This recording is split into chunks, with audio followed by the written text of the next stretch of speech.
What's up, rockers all across the goddamn world? Fucking back. I'm stoked because we just announced this. We're really hyped about this, and I'm gonna do a special kind of decrescendo interview series leading up to this big showcase show at House of Blues, April 25th. And we got a bunch of bands, but we're talking right now with the headlining band of this show, Mr. Lucas Holter, Scott Sapp aficionado, lead singer of Whiskey and the Wolves. What's up, brother? What's happening, dude? How you doing? Hey, I'm glad we're finally doing another show together because we played before. We Yep, played at the Wayfair, great yep, location in OC, yep, last year. Tried to make yep. that happen again this year, but people have different Fans, schedules. herding Hard, cats, bro. it's hard. It's amazing how hard it is to get people to play a show. Yeah, I'm trying to book out basically this entire year right now for like our bigger release shows, and I'm just like, Jesus Christ, nobody wants to play shows, man. This is wild. But you know, But we have keep on persevering. Yeah, and this House of Blues show, it honestly, so when we did this whole show, the House of Blues wasn't the original location, No, it was not. and it was just by I'm so grateful actually. So the band that I play with, Finding Georgia, is gonna be on this list as well. Yep, And it was our guitar player Rob who sent this whole text, this screenshot, like, "Hey, is this a show we're playing? Because we're originally supposed to right, play the Constellation Room right, right, Observatory." And I'm like, right, "Let me go run this by them." right. Something didn't happen, but whatever did, I think Yep. we got a better show, and we bumped to House of Blues, Well, it's a bigger room, so and that'll be fun. also people don't have to pay $10 for parking, so Ah, that's true. That's true. and they That's have very true. actually better food and better drinks, That's also true. and I That's don't feel also like I'm true. going to get shanked. Well, I mean, I'm gonna miss that feeling because just, the anticipation of like possible stabbing is fun, but adds to the Um, mystique. but we're going to talk about first leading up to this. Wolves have finally been really busy. It feels like it's been like the never-ending story and kind of like, little. Tell me about it, bro. Yeah. Yeah, it's so I mean, to kind of recap, we had this record done pretty much very late 2019, early 2020, and we all know what happened then. And unlike most bands who were smart, we didn't do anything during 2020, like at all.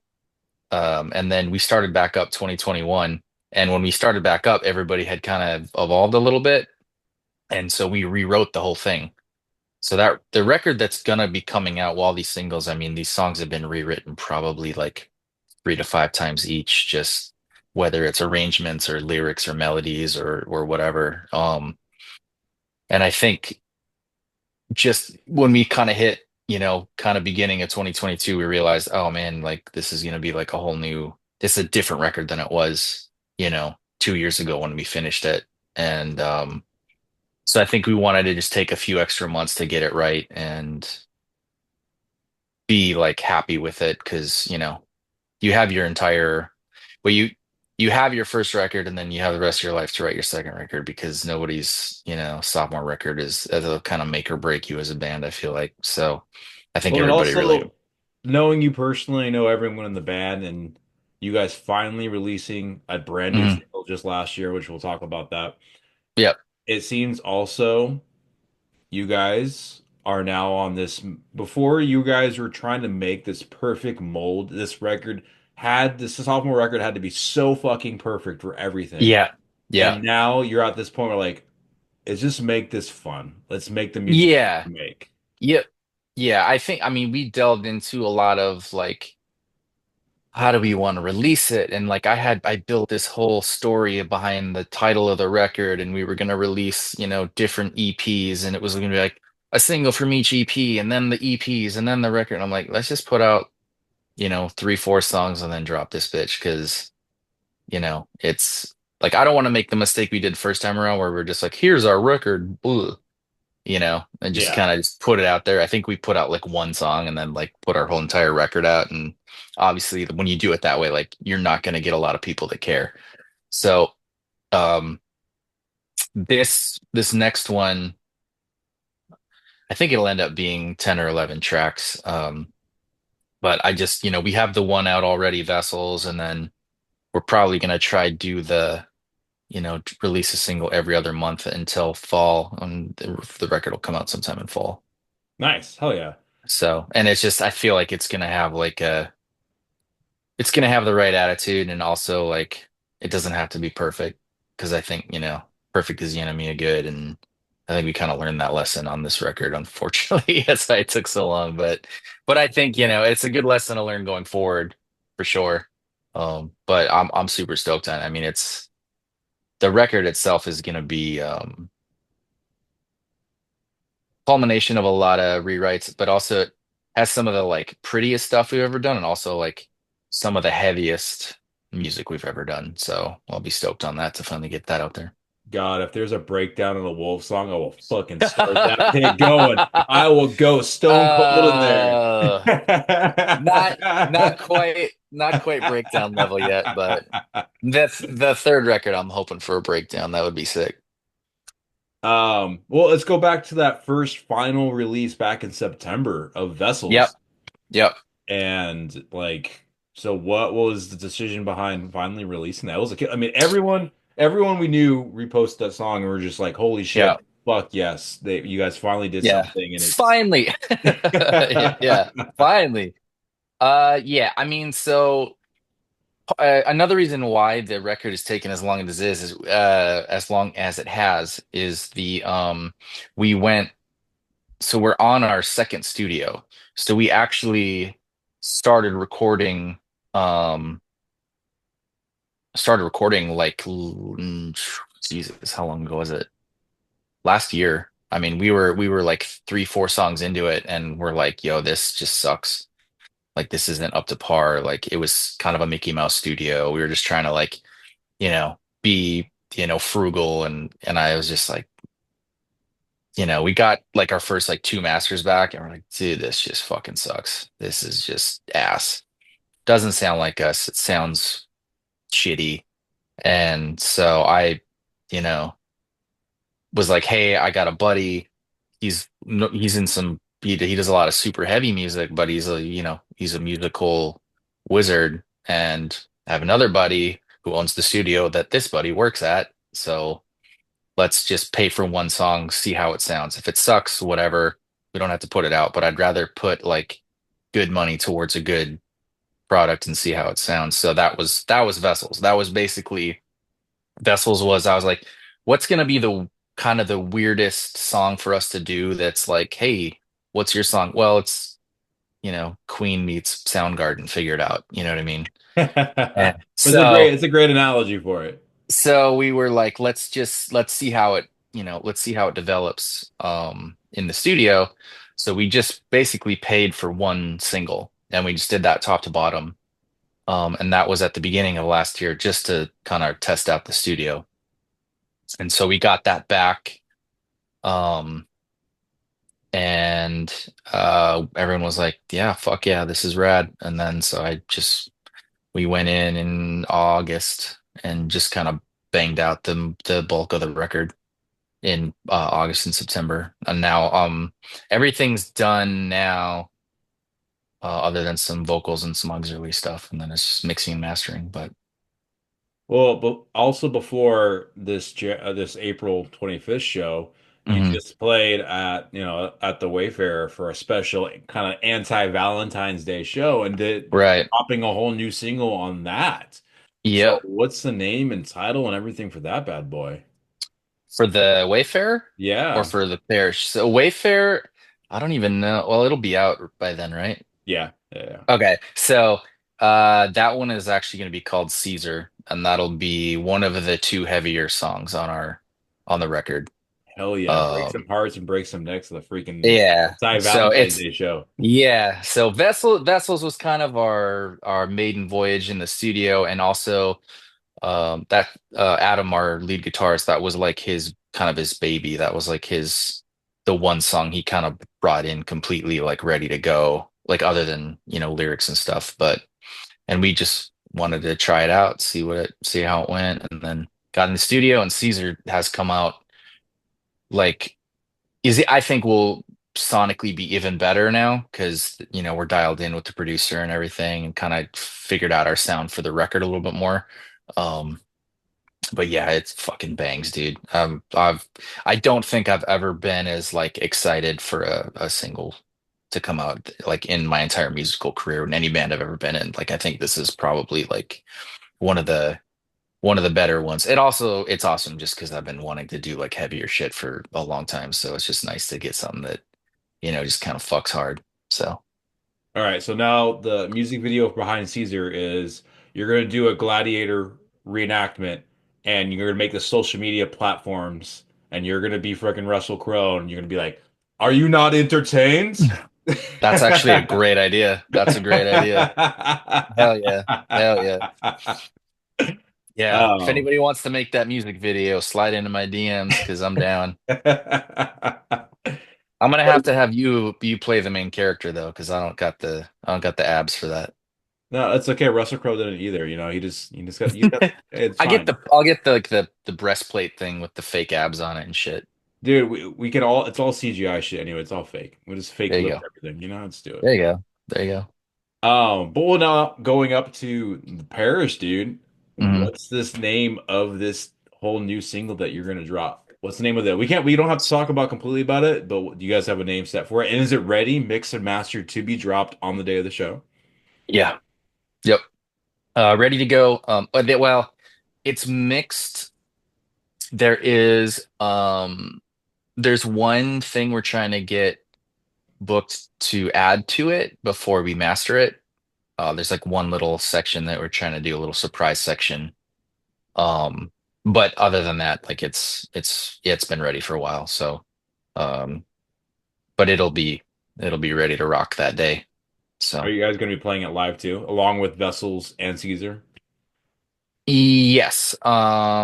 Actually we're probably gonna play it at all the shows. I'm just not gonna really announce it as like that we're playing it, but I just want to focus on it on that day. Yeah, So yeah, if we play shows before April, you'll probably hear it because we're gonna like sneak it into the sets and stuff just so yeah. that it's like so it's worked out well for the release date. We haven't 100% decided on a name yet. One, because the name that we want to use I don't know if legally we can use it. Um, and two, I don't know if people really are down with the idea of what Is I'm it trying like to do. is it like called Putin or something? Oh It's no, it's it's Trudeau, right? it's yeah, it's Justin Trudeau is my daddy. No, but it is a proper name, and I don't know if legally I can do that. So Okay. we're trying to see if there's like if we put it out, it like not that anybody will fucking unless it magically blows up, which would be hilarious. But if it does become a thing where it's like, hey man, you can't fucking use my name to label your song, and I'm be like, sorry, dude. But It's gonna be like one of those ones like well, the band I Wrestle a Bear ones. They have one called Does It Smell Like Kevin Bacon? right. So it's literally gonna be that on the nose about in the title. So I'm like, I don't know if legally that's a viable option. So we might just say fuck it and do it anyways, because worst case scenario, we get sued and I that's mean, the workaround behind that is just change one of the vowels that are similar to it, right, Yeah, right, there you go. right, right. There you It go. still says it, but it's not the actual name. Right, right, right, right. Yeah. It's kind of So yeah. like the rip-off tees that you can buy online. They're slightly different. Hmm. Yeah. I kind of want to use the proper name now and maybe just hope we get sued because at least it'll be headlines. So Yeah, have Loudwire pick it up. there you go. There you go. There you go. There you go.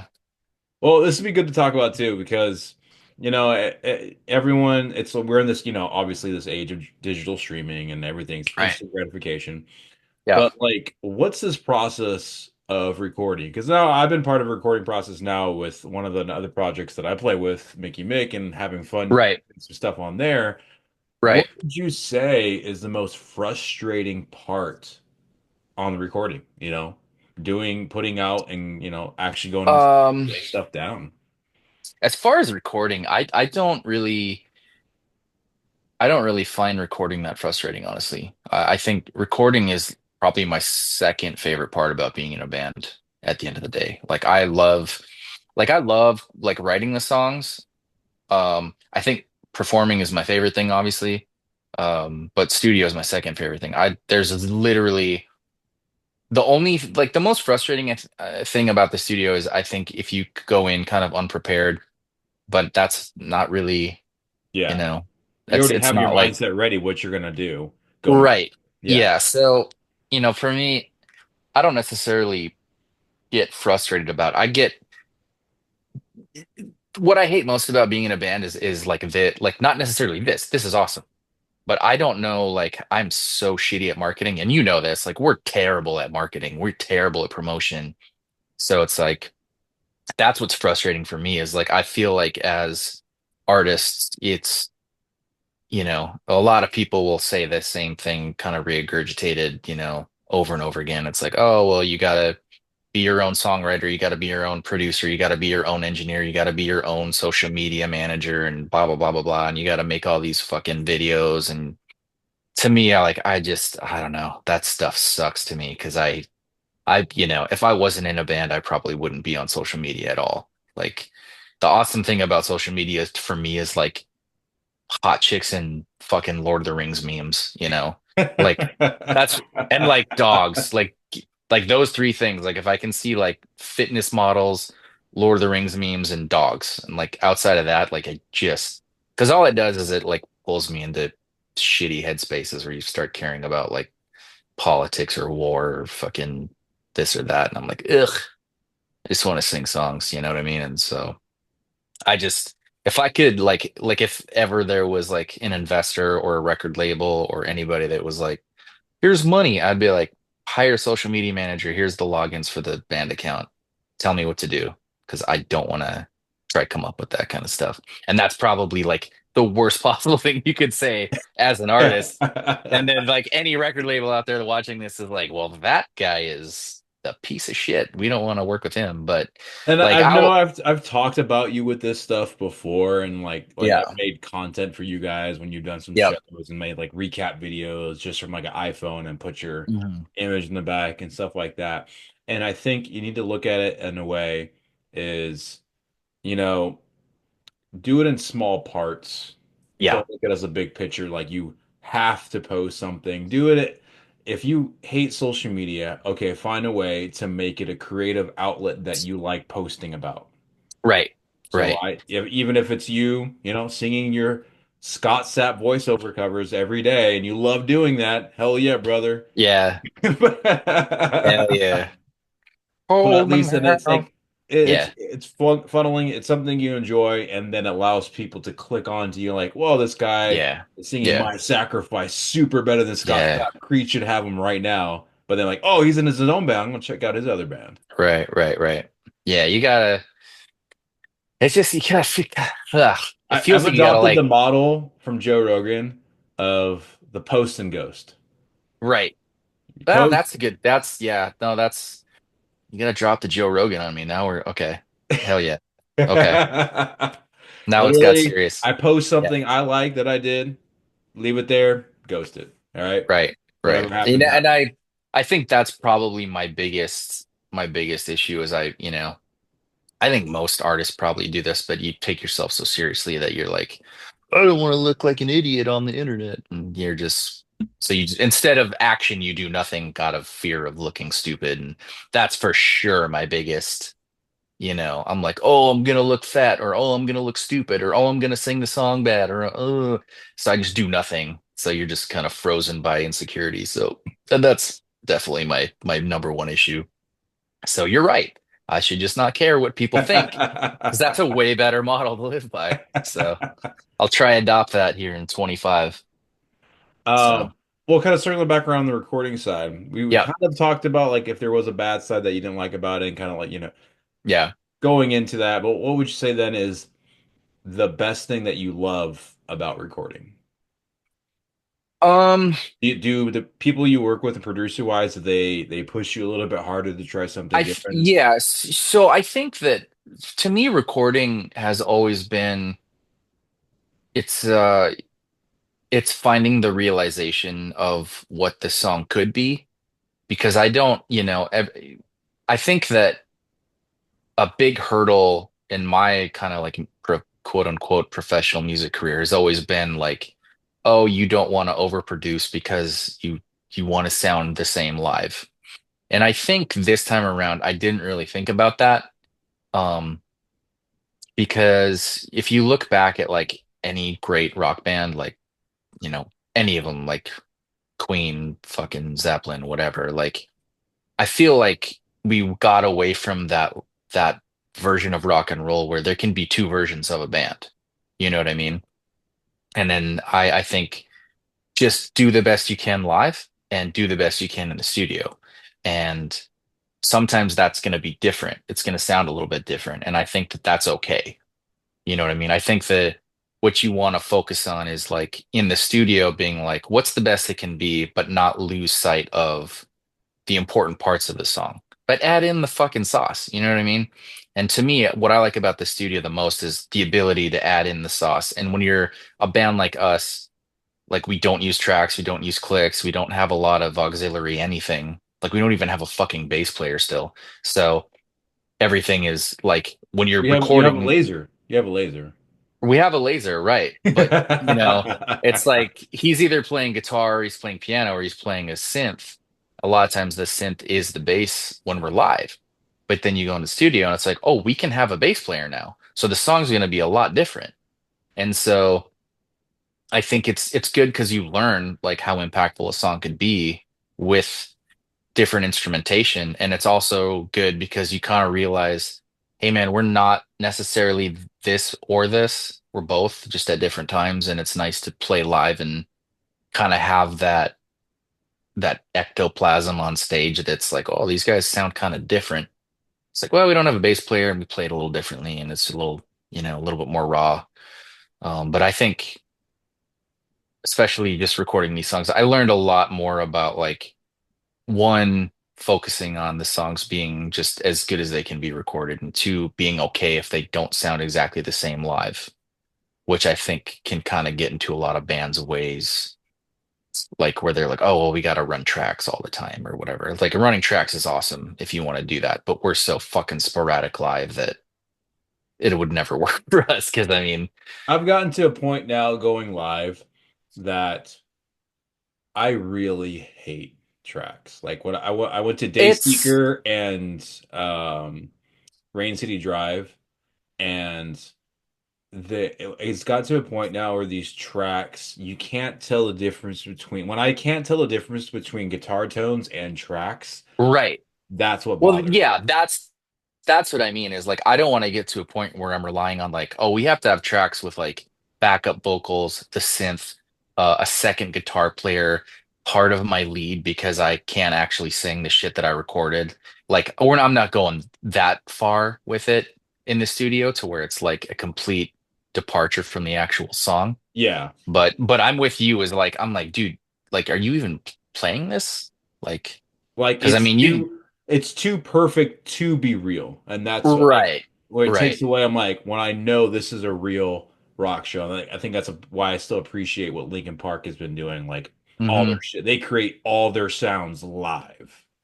Right. Stuff like that. And you look at bands like a band I love that's local is like Dead Poet Society, right? And they use tracks, but they use it tastefully. They don't rely on the track to make the show. No, You they know what I have mean? great transitions in their songs. They're kind of like, Right. all right, cool. We're having a transition, weird, funky noise leading into, all right, cool. Or Right. it comes down and then boom, guitars kick in or something. Right. Right. So it's yeah, I don't just I like to be live because I just think there's an excitement because you don't know exactly what's going to happen. Um and there's also there's no penalty for like a spontaneous moment. You know what I mean? Whereas with Yeah. tracks, if you get off and you just like that MTV video of God, who was it? Um fucking Dragula, Rob Zombie. Rob Zombie Like he had an MTV live thing and the tracks got all off and the whole shit just fell apart. And I was like, this is terrible. or And you could i.e. just, Ronnie Radke. We don't have our computer. We can't play a show. yeah, exactly. I just started following that guy. He's fucking wild, bro. That's a whole segment it's itself. Oh God, that guy. He's wild. So wild. He's got a blue Um, bird. Now for these new songs and all this new music finally that's coming together, it's coming to Yeah. fruition finally. What's been your headspace in writing this? You know, like what's been like, have you been finding yourself listening to certain styles of music more so to getting yourself into a creative mode to writing the music and putting lyrics down, or what's been going on leading Um, up to that? for this, for all of these songs, honestly, the biggest kind of inspiration honestly came from within the band. Because this is kind of the first time when I, like in any band I've ever been in, where I kind of relinquish control a little bit as far as like lyric and melody goes. Hmm. So, um, because Laser again is he's a pretty prolific writer himself, and that's how we found him. Actually, was originally he sent us demos because he wanted to play lead guitar back when the band was forming. And then I was like, do you play anything else? Because you're good at guitar, but you're not lead guitar good yet, you know? He's like, actually, I've been playing piano for like 10 years. I'm like, okay, that works. So a lot of these tracks, I mean, some of them were written already, but a lot of the writing, especially vocally, was done all in 1 month of just him and me just grabbing a bottle and going into a room and hammering it out and kind of building worlds and he had a lot of great ideas and I think the a big learning experience for me is finding creativity and inspiration just in somebody else instead of trying to like pull it from some like mystical fucking place or like listening to Creed 100 times to get the juices flowing or whatever. So you were um, doing that. I'm always doing that. Yeah. That's the fact that Creed is like the biggest rock band in America right now is it's wonderful. It's just full circle.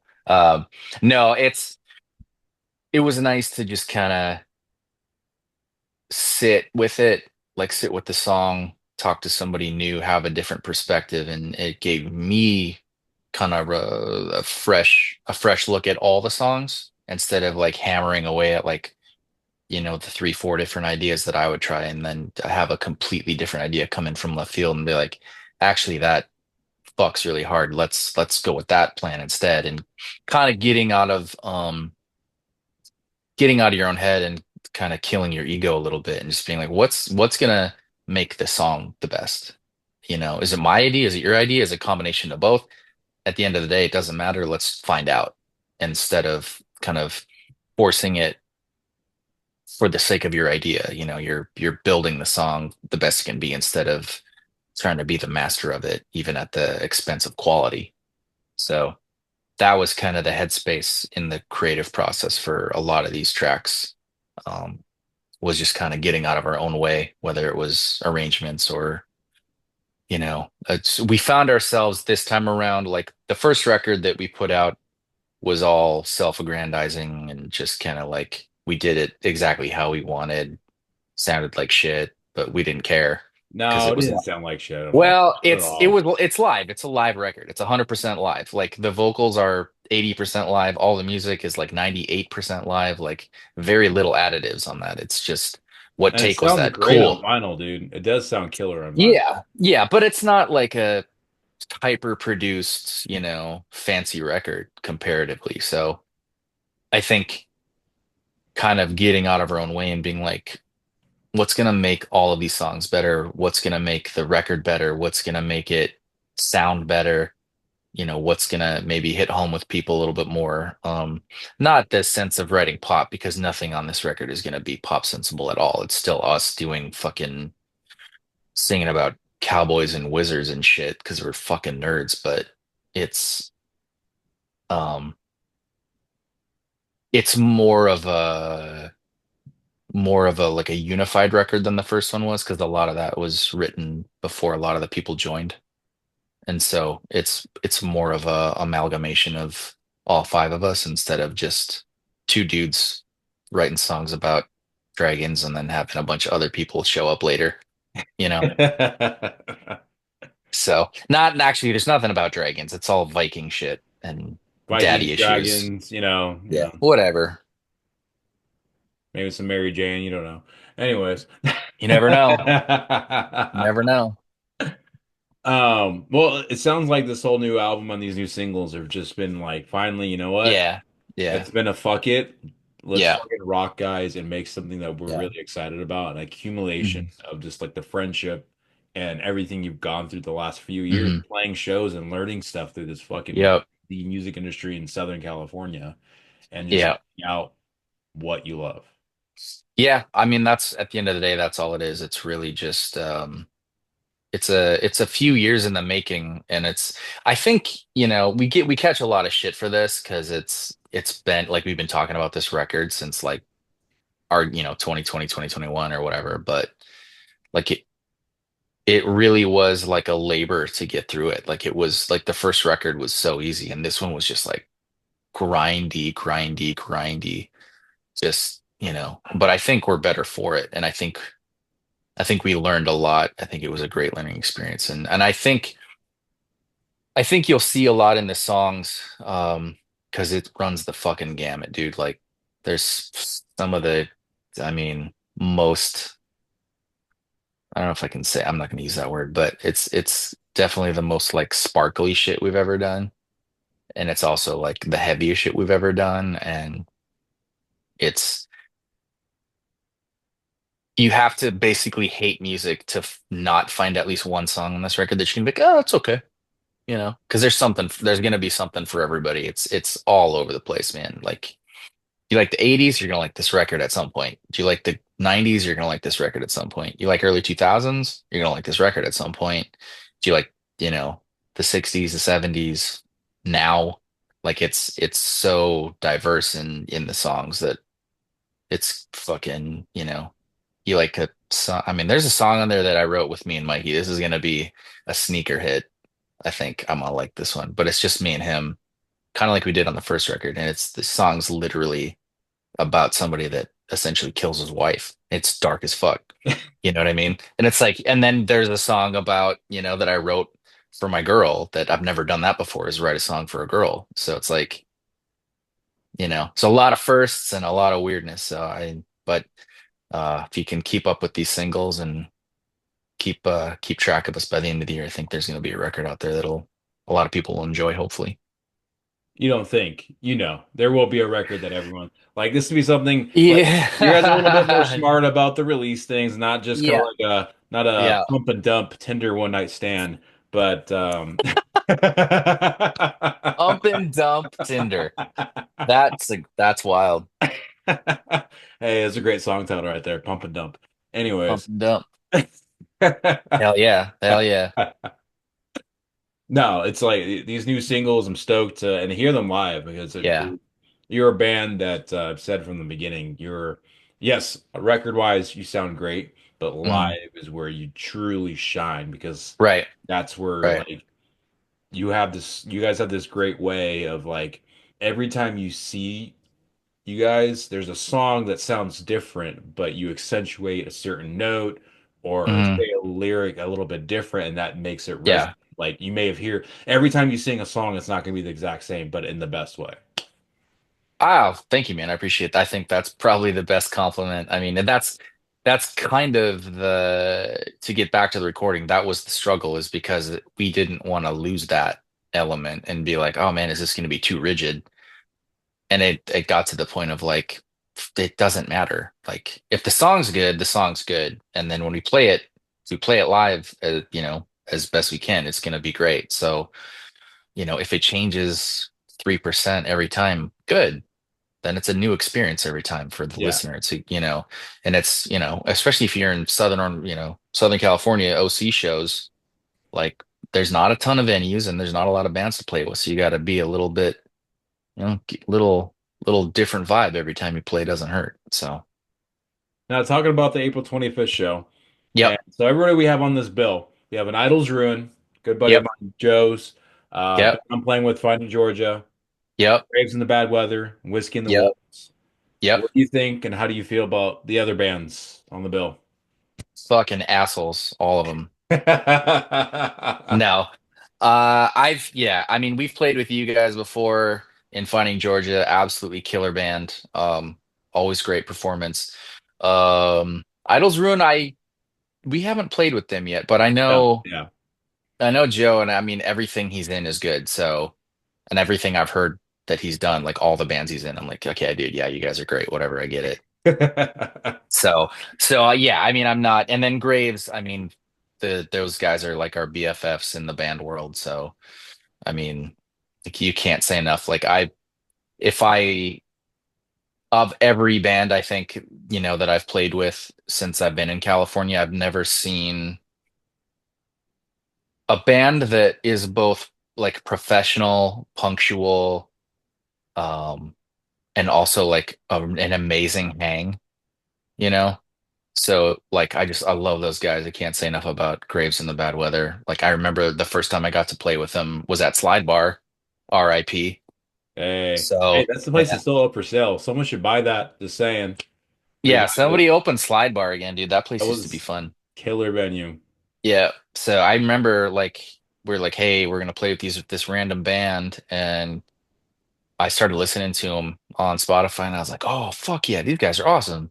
And then you meet them, and they're also good live, and they're fun people, and they're professional, and like you just can't ask for like a better like anybody that wants to play shows in Southern California, if you have an opportunity, like if they're like, hey, do you want to play the show with us? Just say yes, because one, they always draw. Two, they always show up on time. They're fast at sound checking. They know how to promote. Like you can like literally you could And, be the worst band in Southern California. They'll drag your ass through the show and you'll still somehow like have a good night. and literally Taylor, their guitar player, is one of the bookers for the show. Like he has his Literally, own. yeah. Yeah. Yeah, So like I was like, Taylor, I want to book a huge show for these releases, and I'm an idiot. And he's like, it's cool, I got you. I was like, oh, sweet, it's done already? Awesome, thanks, man. Like, it's great, so great. So yeah, he's an absolute gem of a human being, and Leandra as well. So you can't ask for better band to play with. And same thing for you guys, man. I mean, I've only played with Finding Georgia once, but same situation. I mean, professional, awesome draw, fucking cool hangs. I mean, you kind of suck to hang out with, but everybody else was cool. that's fine. I don't need to hang out with you anyway. See, Um, I'm excited for the show because you know, the bands are all great people and they bring great fans as well. So I think it's gonna be a fun night. I think it's gonna be the best sounding out of everyone as well. Because that sound system in the Parish room is killer. Yeah, I've never been to a yeah, bad yeah, sounding ever in that room. yeah, I like yeah. that better than the main room at HOB. And Really? yeah, I really do. Wow. It's just because I think it's such a stone wall acoustics in there, and the Hmm. way they have their PA set up, you can hear everything so well. Nice. We've only played there once, and it was with Graves in the Bad Weather, but that was pre-COVID. So it's been a while since we played there, but I'm stoked to do it again. Tickets are on sale, so we already have all those links posted up. Buy 15 tickets, come to bucks the show. online, 20 Yeah, bucks when you show up, yeah, or you can yep, buy them directly from us. You can hit us up. yeah. But I think this is also a fun question to ask as we're wrapping it up. I know you have a lot of opinions on the music industry, especially with how fads change. And Right. I like to call this right now, what we're the new fad that everyone's doing now is I like to dub it as LA generic country, LA generic country. where everyone now is making country music. Yeah, yeah, yeah. So I ran into this actually. I'm gonna Um, say there's more people wearing fucking fedoras at LA than actually Nashville. Just saying bro, yeah. My that. that was my buddy, Lucas Flood, right? Yeah. So he puts on shows at Hotel Cafe. And he said this, he goes, LA has basically become the place where if you're not good enough to like wear a leather jacket and crush as a rock band live, then they just go put on bell bottoms and a cowboy hat and hang out at the five spot and like learn how to line dance. And, like that's all LA's become. And like, don't get me wrong, there's a bunch of amazing artists in LA. A lot of them are not posers. I know a lot of them that are great. Shout out to like, Taylor Saxon and Maddie, amazing vocalists, amazing songwriters. But there is like this like cult of like I'm gonna wear Carhartts and pretend to be blue collar kind of a thing all of a sudden, and I'm just like, And bro, use what the fuck? Chat GPT to write a PBR song about breaking. Yeah, dude, like get the fuck, like, I'm sorry, dude. I'm from rural America. Like I'm from the sticks. My hometown is 300 people. You cannot show up at a bar in that town and play any of these songs because they'll just be like, dude, what?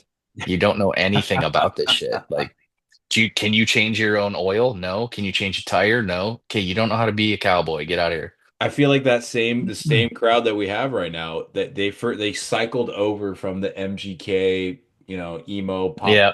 thing, and now they're going Yeah.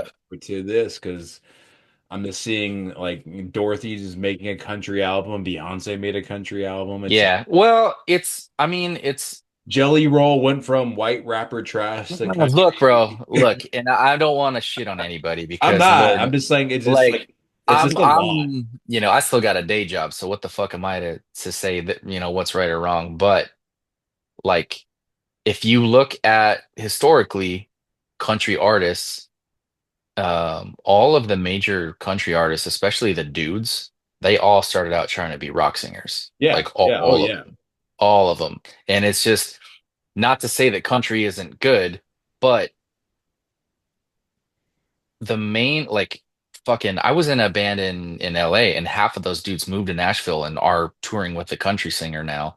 And that country singer is a giant like non-point fan and like loves all this heavy shit and he's like super into metal and it's like because in a perfect world he would be doing that instead.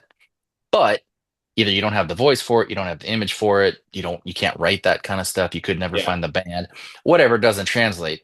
Country is accessible to pretty much anybody. It's not that hard to sing. And if you can write relatively well or work with writers relatively well, it's, I don't want to say it's an easier genre to get into, but it's an easier genre to get into. It's like, I think about it all the time. Like, I think it's an literally. easier genre to write for the California country fans, but It's when an easier genre to write for anybody in America, especially right now, bro. Everybody's doing it, you know? everyone's doing it, but it's like it cycles out. I put it this way, like I've noticed like it doesn't these fad, Hmm. like I said, Chat GPT country lyrics, Right. they don't stick to the wall after time. Not like No, not like no, Brooks and Dunn, or no, something like that. no.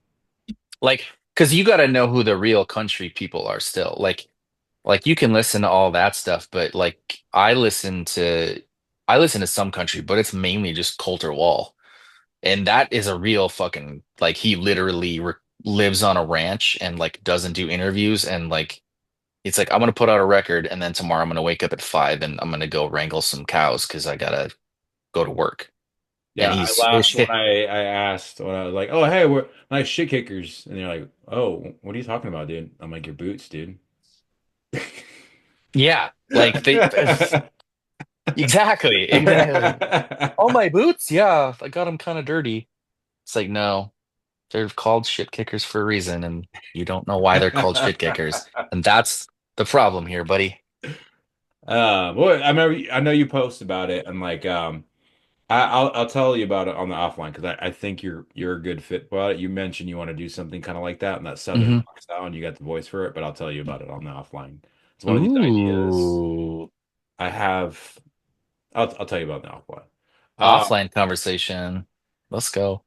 But stoked for all the new music. Stoked for you guys finally. I've known you Yeah, guys man. a long Thank time, you. been friends, Yeah, seeing you yeah. guys, and essentially really am grinding you guys. If anything, you really have almost like a bad flower story. Like they Hmm. grinded for a long time in the LA Yeah, scene before they yeah. finally really took off. And you Yeah. guys have been grinding for a long time in Southern Yeah. California. And it's like, Yeah. I'm thinking these releases are going to start getting some momentum and a lot more eyes to look at. Yeah, I'm, I don't want to say I'm cautiously optimistic that it'll create something for us. I'm excited. At the end of the day, it'll be what it's going to be. I Yeah. think I'm just proud to put these songs out with my boys, put our stamp on it and be like, "Hey man, I hope you guys like it. If you don't, I think it fucking rules, but you know, maybe it's not for everybody, but I think it'll be awesome. I'm trying to be optimistic, and I'm just excited finally to get these fuckers out there and show them to the world again and get these shows going. I'm excited for the 25th. I'm excited to drop another one and Another one. another one, dude. And I'm gonna have another one probably in August and maybe another one in October, and then the record will come out, Maybe. I don't know the order yet, but it'll be out before the end of the year and it's gonna slap. So I hope everybody stays tuned for that. So Gonna be slap like slap of the bass, slap of the slap it up, yes, man. bass. Slap it up, yes. Well, please, everyone, buy tickets for the show. Come out and show. Yep, This is yep. like all local SoCal bands. Like this is Hmm. a proper showcase of SoCal. Like you Yeah, can't. man. It's really gonna fucking slap. I mean, there's a lot of good bands playing. It's rare that you get to have so many good bands on the same bill. So, So many good like, bands, and they're each different, but we all fit mhm. together. Yep. And also, we're not gonna be the only ones releasing new stuff that night. So stay tuned for that. I know Georgia, we got something planned. Graves Yep. has a plan too. I'm gonna be talking to. Well, Yes, we they got do. everything covered. It's gonna be a big night for It's gonna everyone. be a big night for everybody. So, and what is the cap there? Like 400, I think 350, close to 350? 400. I think it's Yeah. 350. Yeah. So definitely buy a ticket because it will probably sell out. Yeah, from everybody, especially even just Graves. Graves will alone bring, Dude, Graves always brings so many people and their crowd is wild. I love it. That's why I always if they want to play a show with me, I'm like, fuck yeah. Because you guys are gonna party. It's gonna be great. So ironically like the party and they have a sober drummer. yes, exactly. Exactly. Hell yeah. They did it right. They did it right. I'll have links to Wolves and all their stuff below, as I always Yep. do. I also have the ticket links on below when I drop this because it'll be dropped on March 1st Cool. or February 28th. Leading Yep. up to it, so it's a great promotion for it. Afterwards, the ticket leak would be dead, so whatever else will leave it Mhm. there, and you can be sad that you missed the show. Um, Remind me never to wear a sweater during an interview again. I'm burning up in this fucking room right now. I'm uh, turning, you, I'm you, so red. I'm you're at pulling 900. a Count Orlok, all right, Nosferatu. Jesus Christ. I literally walked in and I was like, how do I gotta set this up? I'm wearing full on sweaters and I'm sweat is pouring down my back right now. It's wild. Good Uh, times. but thank you for everyone. Remember to keep the horns up, and we'll see you at the show.